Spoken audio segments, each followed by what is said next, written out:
My name is Susan Ticelli. I am 12 years old. I have life-threatening food allergies to peanuts, tree nuts, and soy. I just finished an oral immunotherapy clinical trial for my peanut allergy. Because of my participation in the clinical trial, I have had 6 epinephrine requiring anaphylactic reactions over the last 18 months.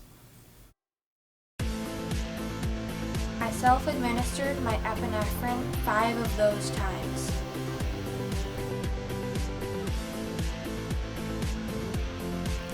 I had my mom record me during my last anaphylactic reaction because I want to teach people about the importance of early administration of epinephrine. I believe knowing what to do makes it all less scary, and I want to share my experience in case someday it saves someone's life. What doesn't kill you makes you stronger. Stand a little taller. Doesn't mean I'm lonely when I'm alone. What doesn't kill you makes a fighter. Footsteps even lighter. Doesn't mean I'm over, 'cause you're gone. What doesn't kill you makes you stronger, stronger. My mom says I'm super observant. I like to sit in my sister's room when she takes her peanut dose. There have been times when she has reactions. She gets all red in the face, and one time she got wheezy. So, I don't know, I have to inject the EpiPen. I get nervous. How do you know when to administer epinephrine? So epinephrine should be administered if you are having an allergic reaction. Now, it really should be administered if you have any severe symptoms, but any 2 symptoms. So if you have hives and wheezing, you should immediately administer epinephrine. Really, you can't go wrong administering epinephrine. If they're having any trouble breathing at all, lots of coughing, feeling like they're wheezing or they can't catch their breath, then that's a definite reason to give epinephrine. If you're sitting there thinking, I'm wondering if this is a time when I should be using my epinephrine, you should probably be using your epinephrine. The only thing you're ever going to regret is not giving epinephrine when you should have. I'm looking at the Food Allergy and Anaphylaxis Emergency Care Plan, which FARE developed for the benefit of families to ensure that epinephrine is administered immediately in the event of an anaphylactic reaction. We include this document in our toolkit, which we make broadly available to allergists and to families. We know that early administration of epinephrine helps prevent biphasic reactions. This means after your original reaction, you have a second reaction. Kids who had more severe reactions at onset tended to have a higher rate of having a biphasic reaction. And so it's really important that you use epinephrine right on the onset of a reaction to avoid that severity that you could have with anaphylaxis. I'm stilling my body, calming myself, and thinking I know what to do and that I will do it.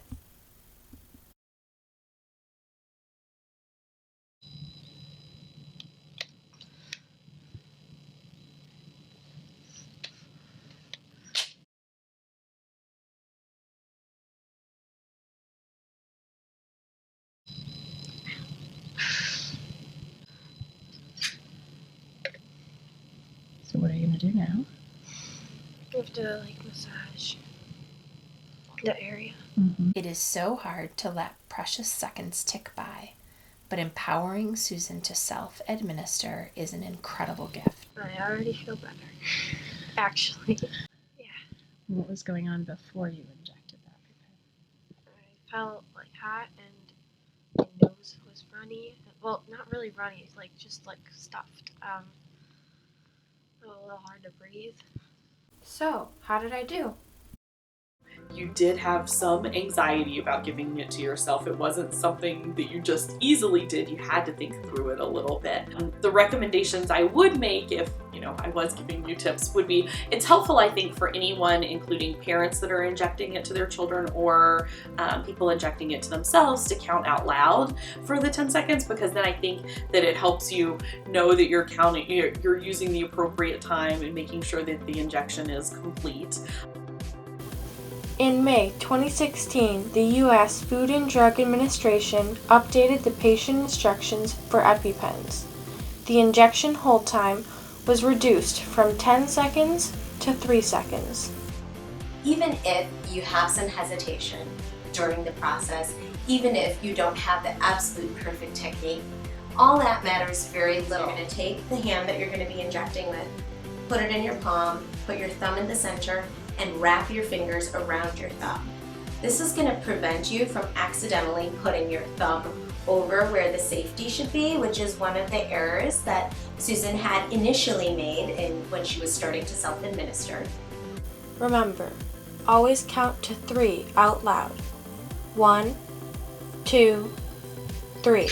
But others may look at this and see someone who looks relatively healthy. And I think it's really important. You started feeling symptoms. You had multiple symptoms going on, and you knew you were ready and you needed to give epinephrine. And that's exactly what you should do. Don't wait until the symptoms get totally out of hand. Give it right at the onset. So even though you didn't look like you were, in severe anaphylaxis, fainting or passing out, you did exactly what you should be doing. And what it really showed to me was the honesty in a child who is getting ready to use it, knowing you need to, but having a little bit of apprehension and fear. But you did it very well. Couple things, holding the epinephrine or counting. The big message here to me is that you got the medicine in and you got better. And that is really key and very important to show the love. On March 12, 2017, I had another reaction to my daily peanut dose. This time, I self-administered my epinephrine exactly the way my doctors taught me.